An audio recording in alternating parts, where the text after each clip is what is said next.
Hello there, welcome to part 4 in the piano series. Today we're looking at signatures and circles. As a piano beginner, you have absolutely no idea what I mean when I say circles, and probably not any idea when I say signature.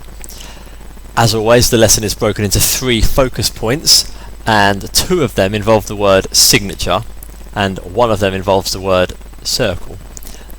So we'll dive straight into this video because there's no blurb to have to talk about in the beginning.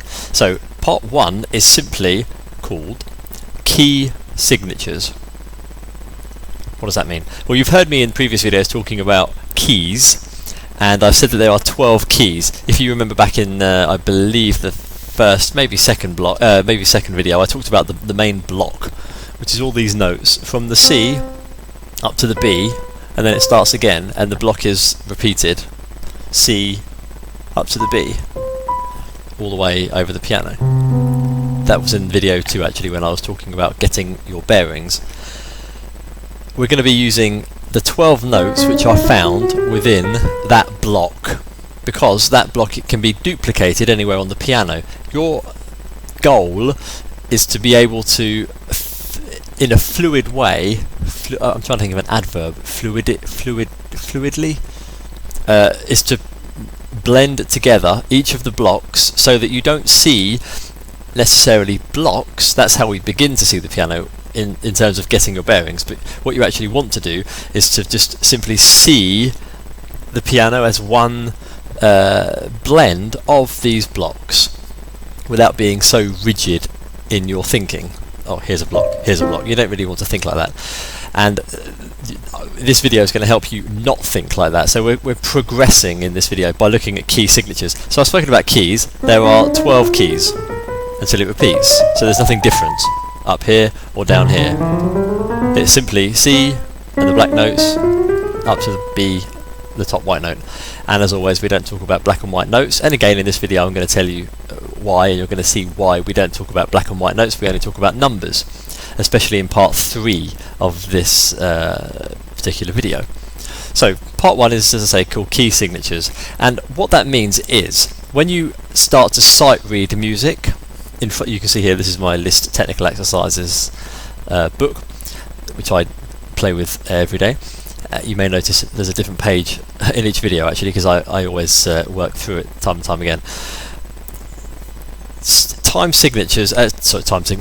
signatures tell the pianist when they look at the piano, when they look at the score and the piano, what notes are going to be, as you shouldn't say, black or white.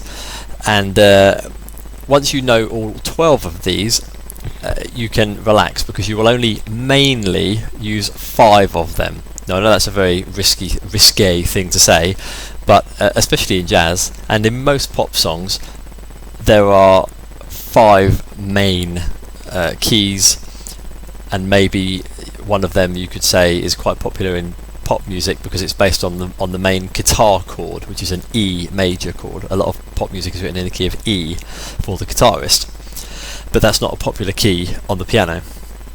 So we've looked in the previous video, I think number 3, the previous video actually, number 3, about major scales and minor scales. And this is what I'm going to show you here is actually quite remarkable, because it's going to suddenly open your eyes to the piano, and you're going to understand why there's no black and white notes. So let's go straight in with the key of C.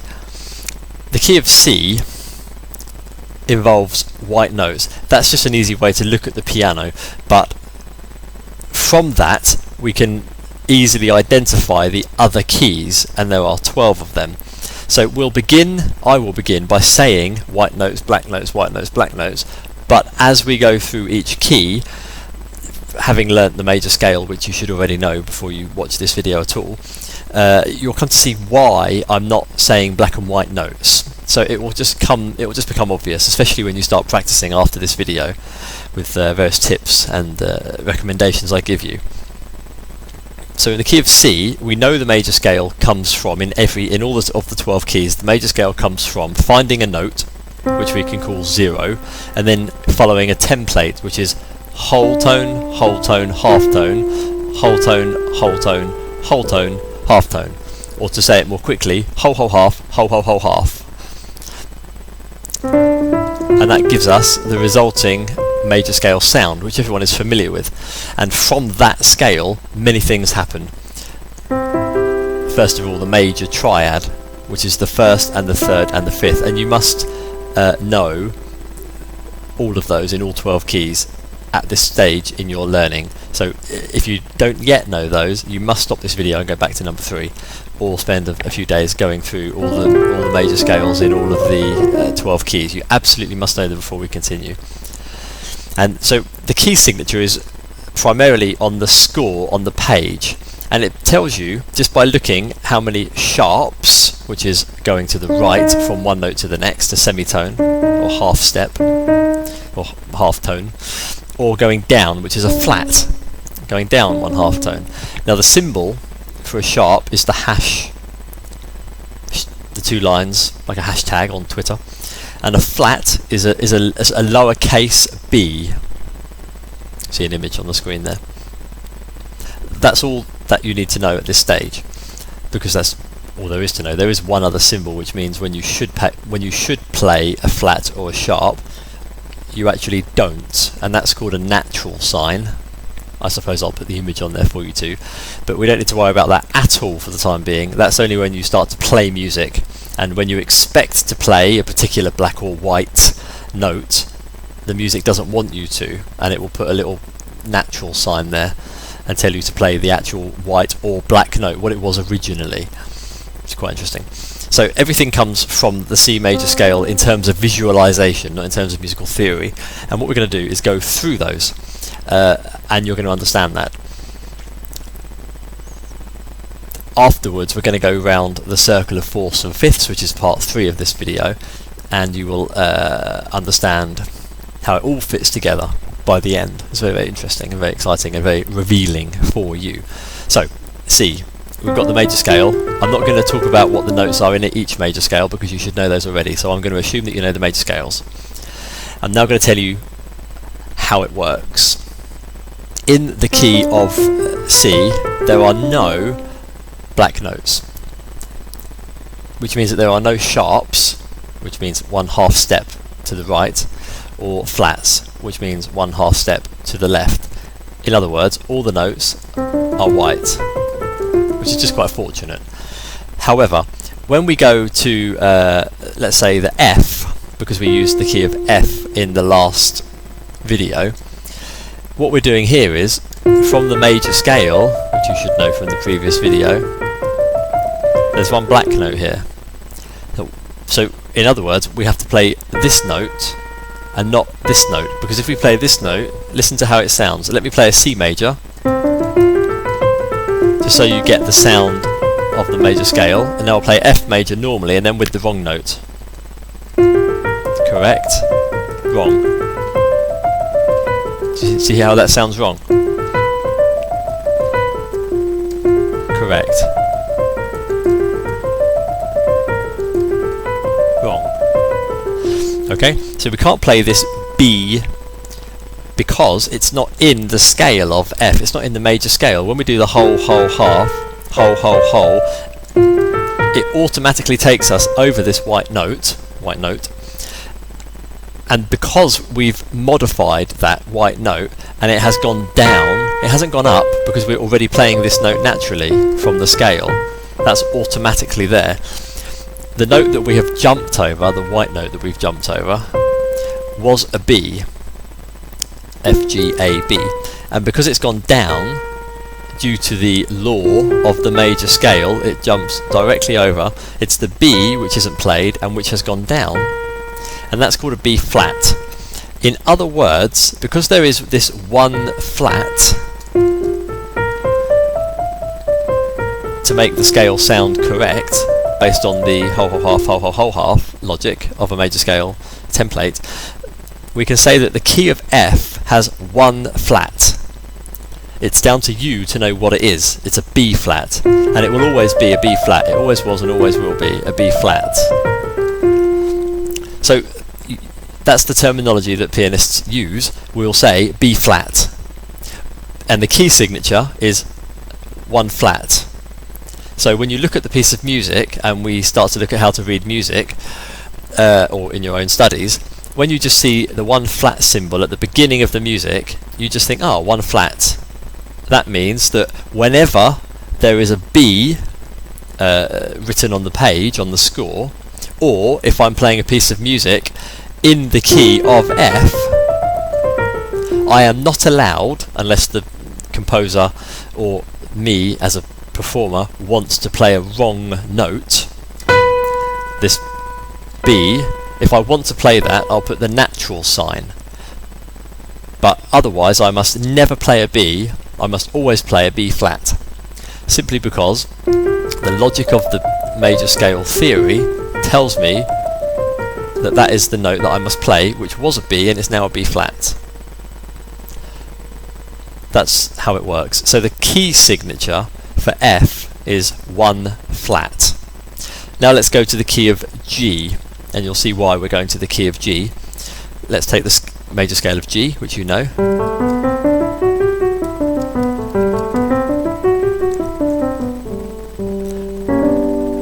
There's one black note in it. Now is that a flat or a sharp? Well, let's have a look. Playing all the white notes here. And we are forced by major scale logic to jump over one note. It was an F, but it can't be an F flat because we already play an E. So we can't say it's an F flat. So we must say it's an F sharp, because the F is not being played. So the result, because of this forced logical law of the major scale template, it forces us with this whole, half, half, the final whole jumps over the F and it becomes an F sharp. So it's forcing an F sharp. So the major scale of G has 1 sharp. You have to know what that sharp is. It is F sharp, which means when you're playing music or you're improvising and you're in the key of G, if the song is in the key of G, or you're improvising, you are not allowed to play, in terms of major scale theory, you're not allowed to play an F.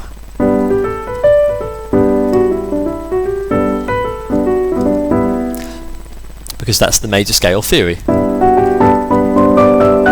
And it all works. And it's nice. Of course we can play this note in other theory. There are other laws which dictate that we can play this note, but this is the beginner, you're a beginner, and this is logic from the major scale. This is the first step. We will progress to why we can play other notes in other videos, so don't worry for now, step by step. So that's the major scale, key of G, 1 sharp, and it's an F sharp. Now let's go to a complicated key. Let's go to one with 2 flats. Now it's not possible to just know where there are 2 flats in a key unless you literally go through every major scale and find it. You have to memorize them, and I'm going to tell you what it is now. It is B flat, and I'll tell you why. We start on B flat, so that's 1 flat already. We're starting on the B flat. C, D, E, F, G, A, B flat. That already means before we start that we're not allowed to play a B. So considering that you know your major scale of B flat,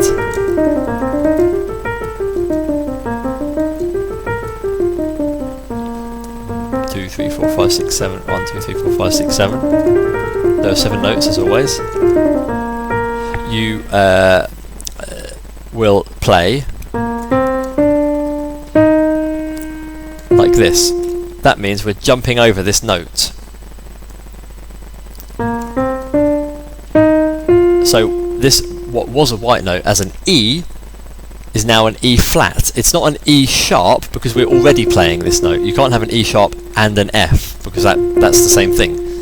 So we're playing a B flat, not a B, following the major scale logic, so we can ignore the other notes. There's a black note, so to speak, E flat, and B flat again. So that means whenever you're playing in the key of B flat with the major scale, 1, 3, 5, do 1 again if you want, you can play all the notes from the major scale, but you will never play a B or an E. And again, I'll tell you casually that there are laws and chord types which mean that you can play a B and you can play an E, but that's not to worry about now. For the time being, this is how it works. Okay, so let me go to one with two sharps. With two sharps, it is the key of D. So how do we do that? We follow the major scale, which you know. And again, if you don't, you really, really must. What do we have here? So we're going D, E, these are white notes. Now we're jumping over the F. We did that earlier in the G scale. It's just a coincidence, sometimes they overlap. There's no reason for that. So we're jumping over an F, it's now an F sharp. So there's one sharp. So when we play the key of D, we'll see two sharps on the screen. You will see two sharps when you're reading the music, and you will never play an F. And if we continue, white, white, white, black. This was a C and it's now a C sharp. It cannot be a C flat because we're already playing it in the scale. You can't say B, C flat. It's impossible.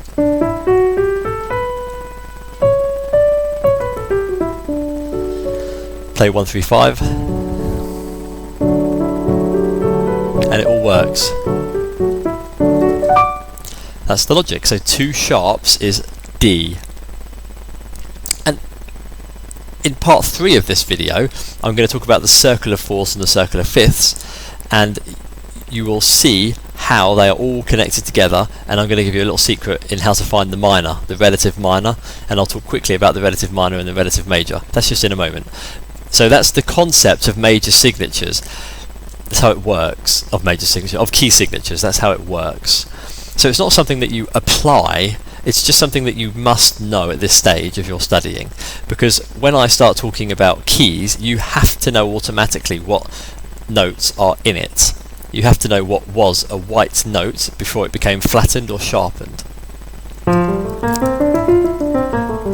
But more importantly than that, you need to know how many sharps or flats are in a particular key, so you can immediately identify it, and soon you will know them very, very quickly and very, very easily. 3 flats is E flat. E flat is the first flat. Follow the major scale itself, and you can see I'm playing 2 black notes here. This was an A flat and this was a B flat. So the 3 flats in the key of E flat are E flat, A flat and B flat. Just something that you need to know. 3 sharps is the key of A.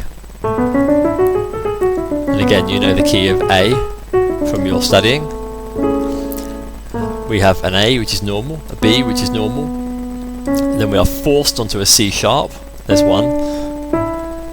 We are forced onto an F sharp, forced onto a G sharp, and back to A again. So there are 3 sharps in the key of A, and it goes on. Let's move on to the next part now, and you can soak up that in your own time after the video. Next part of this video is going to be on time signatures. I wanted to just discuss rhythm a little bit for the simple reason that it also appears next to the, well, it doesn't also appear, it appears also at the beginning of a piece of music, at the beginning of the score, before you even play any of the notes. So you'll learn at the same time what key the piece of music is in, which tells you what black and white notes you are allowed to play, and next to that is the time signature, which tells you how many beats in a bar. Your question is perhaps, what is a bar? In music, a bar is a guideline on how to count rhythm. The most common, if I explain it, you'll understand. If I explain it in pop music, in common music, in jazz music, in absolutely almost all music, you count to 4. And I think people know that just from school, or they know that innately from listening to music. You naturally just count 1, 2, 3, 4. 1, 2, you know. Sounds like I'm playing Imagine though. but that's 1, 2, 3, 4. That's an example of a song. So everyone kind of knows it's 1, 2, 3, 4, and because you only count 1, 2, 3, 4 and then start again, that space on the page and in your mind is a bar. 1, 2, 3, 4, start again, new bar. 1, 2, 3, 4, start again, new bar. 1, 2, 3, 4, start again, new bar. And music is written based on a fixed, usually, on a fixed number of bars. For example, in blues, there's the famous 12-bar blues, which means you count to 4 12 times, and that gives you the 12-bar blues. We'll have a look at blues. I already have videos on blues in my jazz series, but we'll very casually touch on blues a bit later because it's good to practice particular things. But so 12-bar blues is very common. So a bar is how many beats you count. 1, 2, 3, 4. That's a beat. 1, 2, 3, 4 in a bar. So how many beats in a bar is the way that you would say it. And there are 2, or let's say 3. Of the most common. Now the most common is what I've just said, it's 4. So you're just literally playing just like that Imagine song. You're playing 1, 2, 3, 4, 2, 3, 2, 3, 4, 1, 2, 3, 4. I don't know the rest of the chords, but I'm not giving you a performance, I'm trying to teach you. So there are 4 beats. The most common, well, the second most common is the waltz, and that is 3, 4, which simply means that you are playing 3 beats per bar. So you're playing it like this. You're going 1, 2, 3, 1, 2, 3, 1, 2, 3, instead of 1, 2, 3, 4, 1, 2, 3, 4. You're playing 1, 2, 3, 1, 2, 3, 1, 2, 3. I could play the song Fly Me to the Moon as 1, 2, 3, 4 or 1, 2, 3. So in 1, 2, 3, 4, very simply, it would be 1, 2, 3, 4, 1, 2, 3, 4.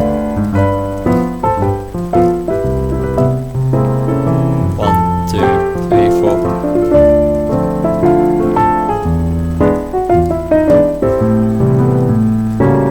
4. Or I could do it as a waltz and it would be 1, 2, 3.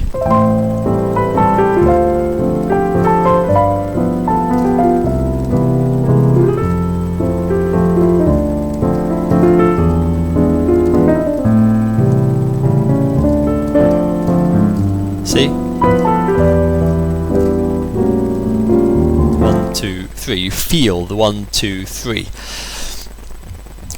There's also another one which is commonly used in blues, which is 6, 8. That is basically you're counting to 6, so it's double the 3, 4. It's a 6, 8. So it sounds more like how can I do this? It's more like 1, 2, 3, 4, 5, 6.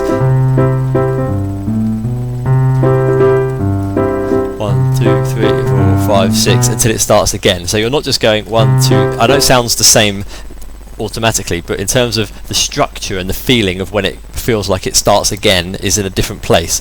1, 2, 3, 1, 2, 3, 1, 2, 3, 1, 2, 3. That means that you basically imagine the dance, the 1, 2, 3, and you start again 1, 2, 3. But with the 6, 8, you're not starting after 3, you're restarting after 6. The feeling is different. It's 1, 2, 3, 4, 5, 6.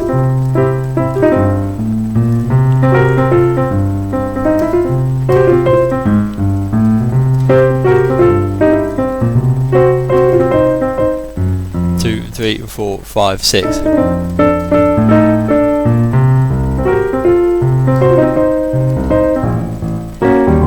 3, 4, 5, 6. 1, 2, 3, 4, 5, 6. 1, 2, 3, 4, 5, 6. It's not the same as a 1, 2, 3. That's just 1, 2, 3, 4. So it was 1, 2, 3, 1, 2, 3, 1, 2, 3. It's not exactly the same. And even if you have an electric keyboard like this with rhythms on it, you can listen to the example of the 3, 4 and the 6, 8, and you can really feel the difference. The 6, 8 is the bluesy kind of 1, 2. It's like a 1, 2, 3, 4, 5, 6. 1, 2, 3, 4, 5, 6. 1, 2, 3. It's that bluesy kind of Chicago blues sound, whereas a waltz is simply 1, 1, 2, 3, 1, 2, 3, 1, 2, 3, like this. That's the idea. So those are the three quite common ones. There are others, of course. There's the 2/4, which is from the ragtime era, such as Scott Joplin. That is where you're simply playing 1 2 1 2 1 2 1 2. Syncopation. 1 2 1 2 1 2 1 2. That's all you're doing. So your left hand is doing what is called stride piano, which would be something like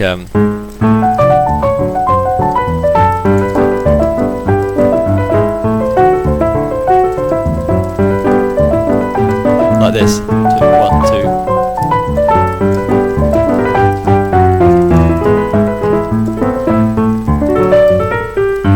Whatever it is, but it's at 1 2 1 2 1 2 1 2 1 2 1 2 1 2 1 2 1 2 1 2 1 2 1 2 1 2,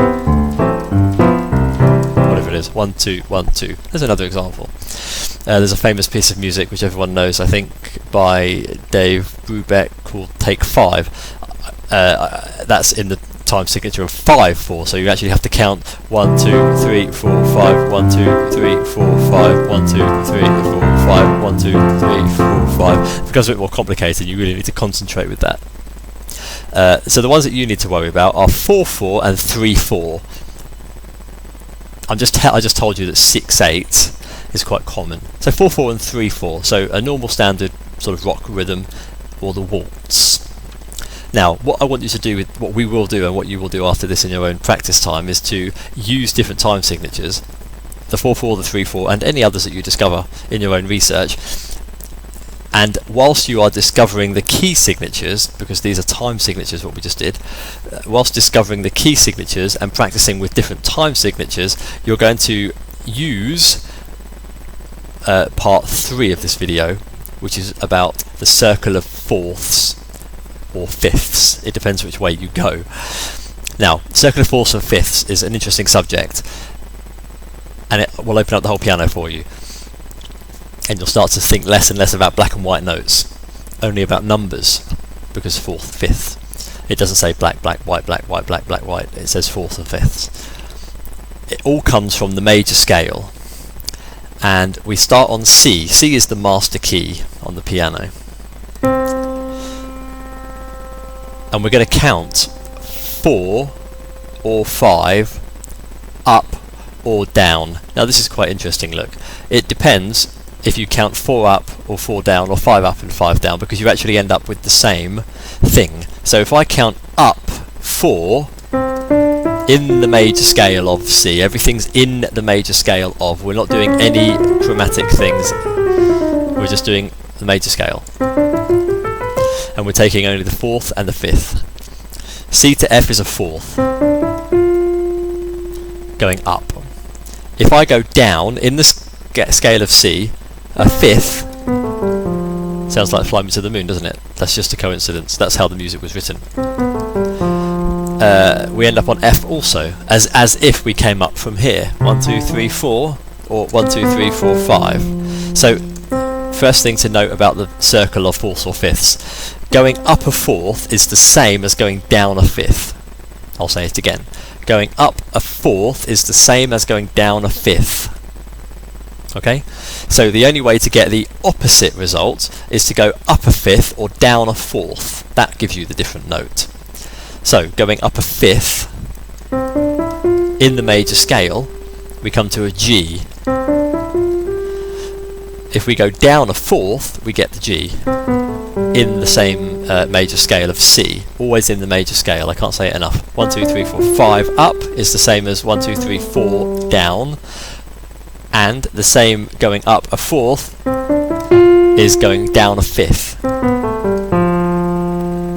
So that's, try to get that clear in your head. Going up a 4th is the same as going down a 5th, and then the opposite, going up a 5th, is the same as going down a 4th. Okay? So, in other words, just see in your mind if you're going up a 4th. It doesn't physically mean going up a 4th. Going up doesn't physically mean moving your hands up, because if we go up in 5ths completely, we end up with no space, you know, our hand just disappears off the piano.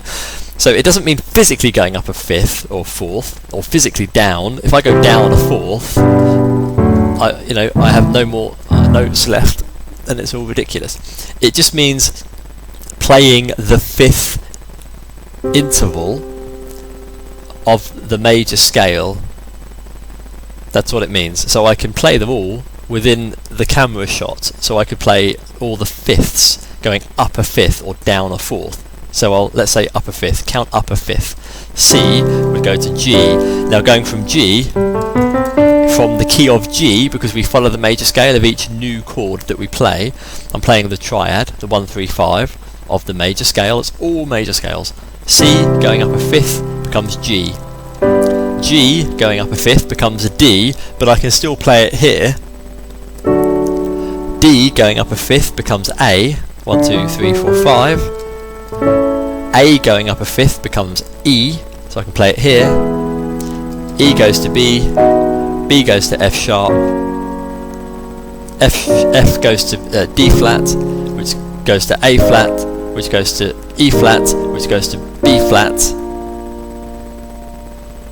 which goes to F, which goes to C. That's going up a fifth. So 1, 2, 3, 4, 5. 1, 2, 3, 4, 5 to the D, D again down here, 1, 2, 3, 4, 5, 1, 2, 3, 4, 5 to the E, 1, 2, 3, 4, 5 to the B, 1, 2, 3, 4, 5 to the F sharp to D flat, A flat, E flat, B flat, F, C. So we're going up a fifth.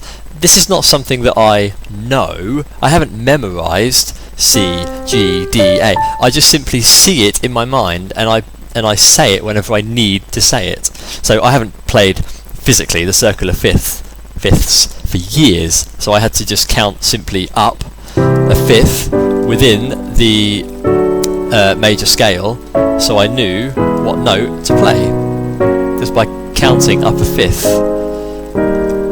up to B flat, F and C. So I have to count a bit, I have to think a bit, I have to count a bit. There's a very quick way of doing this. Because you're playing the fifth already in the triad, this becomes the new 1 in the circular fifths. So it's very quick to find the next one in terms of theory. And again, this is a theoretical concept. It's not something that you would apply unless you start composing music. So for now, unless you're composing, just acknowledge that music follows these patterns. Music very, very often goes up fourths, down fourths, and up fifths, down fifths, depending on what way you're going and how you want to say it. So it goes up and down fourths and fifths.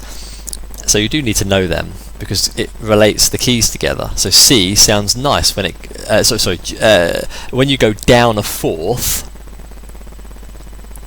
down a fifth, sorry, rather than going up. Let me start again. If you we just went up a fifth. What I wanted to say is if you go down a fourth, it's the same thing.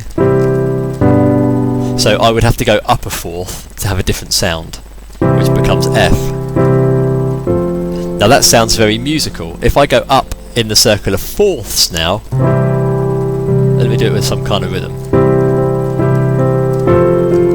Now from F I have to go up to the fourth of F, which is B flat. The fourth of B flat is E flat. Fourth of E flat, A flat. I'm doing this for you, not for me. The fourth of A flat is D flat. Fourth of D flat is G flat. B, E, A, D, G, and C again. So going up a fourth or down a fifth sounds musical. Now, can you begin to see here why there are not really black and white notes, why they are numbers? It's simply because F, we're not playing F-A-C. What we're playing is the key of F, and we're playing the first and the third and the fifth. The fact they are white notes is neither here nor there. If we're in the key of B flat, we looked at B flat earlier. In the key of B flat, there's one black note.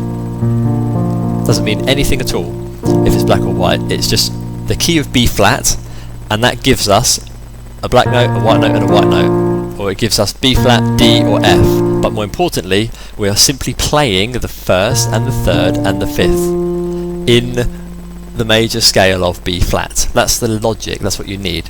So if you want to go up in the key of B flat up a fifth and do the circle of fifths from B flat, you can simply play it's easy to identify by simply finding the fifth of the chord here, the fifth note in the chord, which is the fifth of the major scale, 1, 2, 3, 4, 5, and then playing this major scale and going up a fifth, or playing its fifth,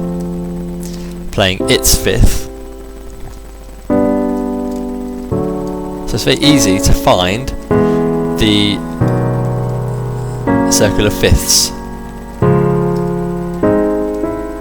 Miss that note there. And it just continues. It goes all the way around, round, round. And we go through all 12 keys.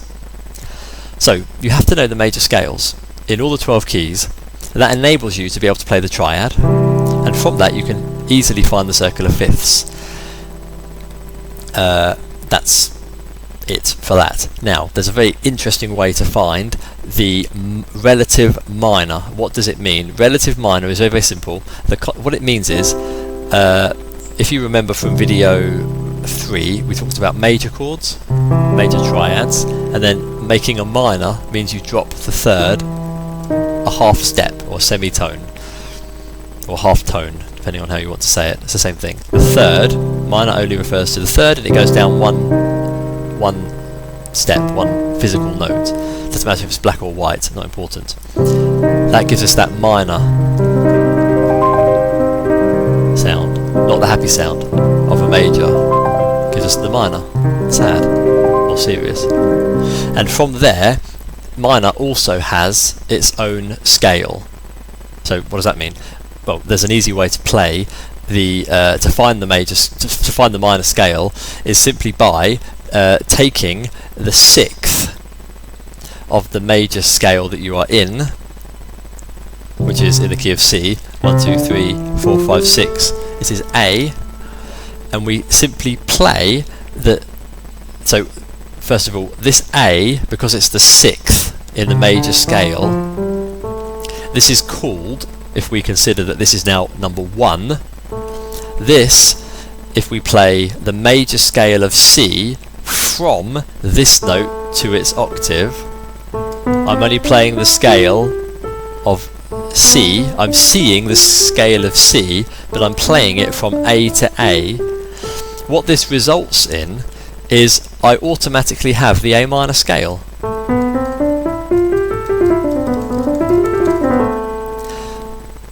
I think that's quite amazing to realise. So we can find any minor scale by playing the major scale of whatever the note that we want to play's minor scale, whatever its relative major is.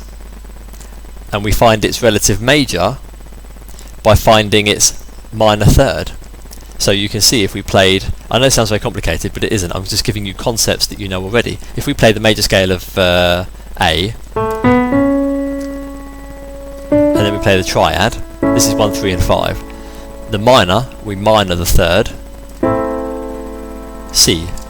This is the relative major, not because it's not because we're playing a minor chord. There's no connection with major and minor in terms of the A chord I'm playing.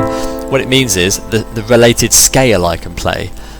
So I can play C major or A minor, and they are exactly the same notes. So that C major is the relative major, because I'm playing its major, of A minor. Because, first of all, A is the sixth of C. That's the quick way to find it. And because C is the physical minor third of this A, which is the sixth of C. So they're all connected. So A is the relative minor, because it's relative minor of C. C is the relative major of A. C major. I'm playing the major scale of C. I'm not just playing white notes. No. they just happen to be white. I'm playing the whole half from C, and just, oh, by chance they happen to be white notes, not important. I play the sixth of C, or I find the sixths of C, which is A, and I play the same scale, C major, because it's related, and that gives me A minor. It's a very indirect and clever way to not have to worry about trying to find A major and then knowing what notes to change. It becomes a bit more complicated if you do it in that way. But if you do it in this way, by taking the sixth and playing the related major scale in, it becomes the relative minor. So let's do another one. Let's do it in the key of F.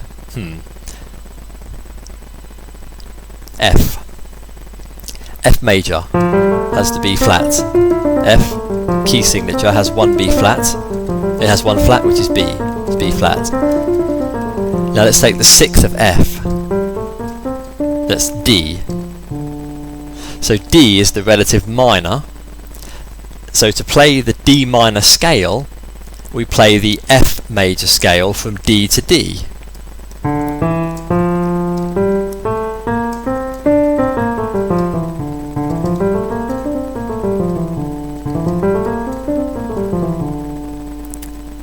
That's all you have to do. Let's do another one. Let's do it in a more complicated key. Let's take E flat, for example.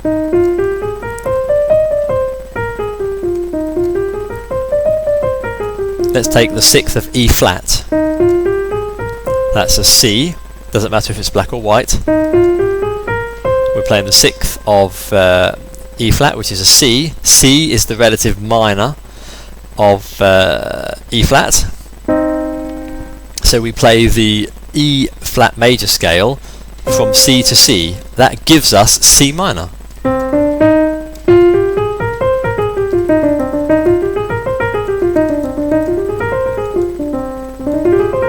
And they are related. I'll do one more. B flat. B flat major has two flats, which is the B flat itself and the E flat. And we take the sixth of that, which is a G. G is the relative minor of B flat. We play the G and the octave of G using the notes of its relative major, which is B flat. So we play the B flat scale from G to G. So you superimpose the scale of B flat and you just play it. You play the B flat scale, literally the B flat major scale, but from B to B.